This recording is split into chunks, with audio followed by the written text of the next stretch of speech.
إذا هنا تنجيو نوقفوا على واحد الخلل وقع لنا. صحيح أسهم فيه الاستعمار بواحد الشكل إلى حد معين يكاد يكون رسميا من خلال تعطيل دور المفتين، لأن كان العالم هو اللي كان يفتي، لكن هو في نفس الوقت وكان هو القاضي، هو الذي يقضي بين الناس بما أنزل الله.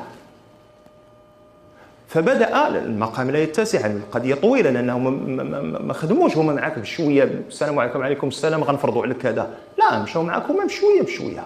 والحق ديال الأجانب داخل البلد والناس اللي كيكونوا تحت الحماية الأجانب داخل البلد، وبقاو المهم بشوية بشوية حتى حيدوا دور المحاكم الشرعية والمقاضاة والتقاضي إلى القاضي الشرعي. ولات عندك المحاكم المدنية التي بموجبها يتقاضى الناس إلى القانون الوضعي.